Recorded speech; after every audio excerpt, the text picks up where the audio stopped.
ሰውን ከሰው የለየው ክፉን ከደግ መለየቱ ነው። ዕውቀት ሳይኖረው ዝም ብሎ በድንቁርና የሚኖር ሰው ሃይማኖቱን አያውቅ፣ ታሪክ አያውቅ፣ ስርዓት አያውቅ፣ አነጋገር አያውቅ፣ አኗኗር አያውቅ፣ የሰማይ ሕይወት አያውቅ፣ የሰው ነገር አያውቅ፣ የሚናገረውን አያውቅ፣ የሚተወውን አያውቅ። የሁሉም ማያውቅ ሰው ቦታውን አያውቅ፣ ጊዜውን አያውቅ። ከማይናገርበት ላይ ይናገራል፣ ከሚናገርበት ላይ ዝም ይላል። ለሚሰጠው ይነሳል፣ ለማይገባው ይበትናል። የሚያደርገውን የማያውቅ ሰው ይሄ እንስሳ ነው። ጌታችን ኢየሱስ ክርስቶስ መጥቶ ያወጣን ከምንድን ነው? ከእንስሳነት ነው። ታውቃላችሁ፣ ሲወለድም በቤተልሔም በምን መካከል ነው የተወለደው? በእንስሳት በረት ነው የተወለደው። አሁንም መጣና ደግሞ እንስሳቱን ከቤተ መቅደስ አስወጣቸው። ከእንስሳነት ላወጣችሁ ያ ቤዛነት ነው የቤተልሔሙ። ከእንስሳነት ላወጣችሁ በእንስሳት መሃል ተወለድኩ ነው፣ ቤዛነት ነው። የአሁኑ ደግሞ እንስሳነታችሁን አስወግዱ ነው፣ አዋቂ ሁኑ ነው፣ ብልህ ሁኑ፣ ብልህ ሁኑ። የድሮ እኮ ክርስቲያኖች፣ በሐዋርያት ዘመን የነበሩ ክርስቲያኖች፣ ሁሉም ክርስቲያኖች ወንጌልን በቃላቸው ያጠኑ ነበር። ሴት የለ፣ ወንድ የለ፣ መነኩሴ የለ፣ ባለትዳር የለ፣ ምዕመናን የለ። ከሐዋርያት ጀምሮ እስከ 4ኛው ክፍለ ዘመን እስከ ቅዱስ እንጦንስ ድረስ ያሉት ምዕመናን መጽሐፍ ቅዱስን በቃላቸው የሚያጠኑ የሚያውቁ ናቸው። ሲጀመር ማቴዎስ ወንጌልን በቃሉ ሳይዝ እንኳን ምንኩስና የሚሰጠው መነኩሴ አልነበረም። በቃሉ አጥንቶ የዲያብሎስን ክፉና ደግ ውጊያውን አውቆ ነው። ዲያብሎስ በምን ይመጣል? በምን ድል ይነሳል? ከዲያብሎስ ሽንገላ ያልወጣ ሰው እግዚአብሔርን ተከትሎ ከወደቡ መድረስ አይችልም። የዲያብሎስን ተንኮል የለየ ሰው ነው። አይምሮው የጠራለት ሰው ነው። ይሄ ላለው ሰው ነው አይምሮ መንፈሳዊ የሚባል ደግሞ የሚሰጠው፣ የተሰወረውን ማወቅ። አይምሮ ጠባይ ለተሰጠው ሰው፣ በዚያ ለሰራበት ሰው አይምሮ መንፈሳዊ የብቃት ዕውቀት ይሰጠዋል። ያ እንዲሰጠው እንስሳነታችሁን በመማር መጽሐፍ በመመልከት አውጥታችሁ ጣሉ ነው። በድንቁርና የምንኖርበት ጊዜ ይበቃል። ደጋፊ ክርስቲያን ለቤተ ክርስቲያን አይጠቅማትም። ይጠቅማታል? ደጋፊ ማለት ምን ማለት ነው? ዝም ሆ ሆ ሆ ሆ የሚል ማለት ነው። አሁን ህዝቡ ራሱ እየተባለ እርስ በርሱ እየተዋደነ እያለቀ ነው።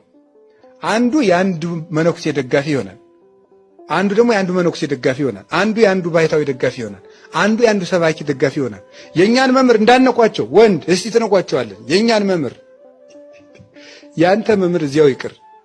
እኔ የቤተ ክርስቲያን መምህር ነው እንጂ እኔ ደጋግሜ እነግራለሁ፣ ህዝብ የሾመው መምህር መከራ ነው እላለሁ ሁልጊዜ። ክርስቶስ የሾመው መምህር ነው። ስለዚህ እየተዋደነ ያለ አሁን ህዝቡ ምንድን ነው? ይከፋፈላል። አንዱ ይመጣና እንደዚህ ነው ይለዋል፣ ቃለ ሕይወት ያሰማልን። ሌላው ይመጣና ደግሞ አይባልም ይለዋል፣ ወይ መከራችን፣ ማንን እንከተል ይላል። ይህን እንስሳነትህን ሁልጊዜ በመማር አውጥተህ ጣል ነው። በድንቁርና እንዴት እንስሳነት ማለት ምን ማለት ነው? ማንም የሚነዳው ማለት አይደል? አህያይቱን አንተ ስትነዳት ትቆያለህ። የሆነ ሰው ይመጣና ደግሞ ንስማ የሆነ ቦታ ድርሼ እስከ አንተ ንዳት እስከዚያ ትለዋለህ። አይ እሱ ነው የሚነዳኝ እኔ አትንዳኝ አንተ ትላለች። ይኸው እንደዚህ ማለት ነው።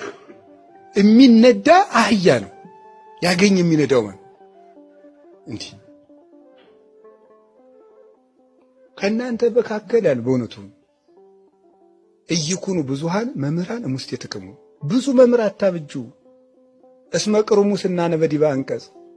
ሁላችንም እንደምንሰናከል ታውቃላችሁ፣ መምህር አታብዙ ብሏል ቅዱስ ያዕቆብ በመልእክቱ። ለምንድን ነው ሁሉ አሁን የኢትዮጵያ ኦርቶዶክስ ተዋሕዶ ቤተክርስቲያን ምዕመናንን ያም እየተነሳ ልክ የሌለው አጥር የሌለው አንዱ መጥቶ እንዲህ ነው፣ አንዱ መጥቶ እንዲህ ነው፣ መቶ አይነት ነገር በሚዲያ እየተነገረ የህዝቡ ልብ መከራውን የሚያየው ለምንድን ነው? ስለማንማር። ስር ጀምረን ቤተክርስቲያኒቱ ወንበር አልፈታች፣ ጉባኤ አላጠፈች፣ መጻሕፍቶቹ አልጠፉ። ዝም ብሎ ሰው ሁሉ የየራሳቸውን መምህር ያከማቻሉ አለ ቅዱስ ጳውሎስ። የየራሳቸውን መምህር ያከማቻል። እኔ በነገርህ ላይ እኔ በነገርሽ ላይ እገሌ የሚባሉት መምህር በጣም ይመቹኛል፣ እገሌ የሚባሉ ደግሞ እኔ ብዙ ደስ አይሉኝም። ደስ ስላላችሁና ስላላላችሁ ነው እንዴ ጉዳዩ? ነገሩ እውነት ነው ወይ ነው? አሁን በዚህ ዘመን እየበዛ ነው። ጌታችን ኢየሱስ ክርስቶስ ይሄንን ይሄ ርግብን በግን አስወጣው አይደል?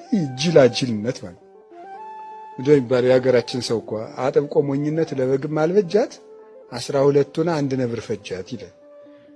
በግነት ጅልነት ማለት ነው። ጅል ዝም ብሎ የማያውቅ ይሄ በግ አያነብ ምን አይል አንድ ጥቅስ ከቤተ ክርስቲያን 100 ቃል እግዚአብሔር እያለ መናፍቃን አንድ ጥቅስ ሚዲያ ላይ የወረውሩ ጊዜ ብሎ ላቡ ጠብጠብ ይላል። እዚህ አትማሩ መጀመሪያ እና እንደው ይሄን በሬነት ማንም የሚያርሰው ማለት ነው የሚባል ይሄን ነው በጅራፍ የሚያስወጣው ጌታ። ስለዚህ ድንቁርናችሁን ተው፣ እንዲህ እንስሳነት ይልቀቃችሁ ነው። ይህን እንስሳነት በድንቁርና የምትኖሩበት ጊዜ ይብቃችሁ፣ በእውቀት ኑሩ። ትየግዩ እያይመረክሙ ቅዱሳተ መጻሕፍት መጻሕፍትን ካለማወቃችሁ የተነሳ ትስታላችሁ አለ ቅዱስ ቄርሎስ። ጌታ በማቴዎስ ወንጌል ስሕትክሙ በየአእምሮ መጻሕፍት ኢ በኃይለ እግዚአብሔር ያለውን ይዞ ጌታም የማቴዎስ ወንጌል ምዕራፍ 22 ላይ አይሁድ ምንድን ነው ያላቸው? መጻሕፍትን ስለማታውቁ ትስታላችሁ አላቸው። መጻሕፍትን ስለማታውቁ ትስታላችሁ።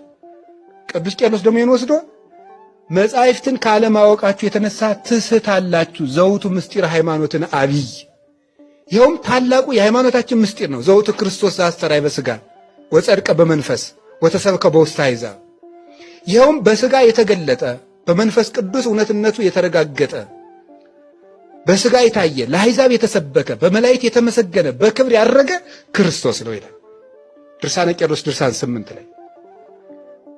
መጻሕፍትን ካለማወቃችሁ የተነሳ እምነትን ትስታላችሁ፣ ሃይማኖትን ትስታላችሁ። መጻሕፍትን ባለማወቃችሁ ትስታላችሁ። ዘውቱ ምስጢር ሃይማኖትን አብይ፣ የምትስቱትን ከሌላ አይደለም፣ ታላቁን የእምነታችን ምስጢር ነው።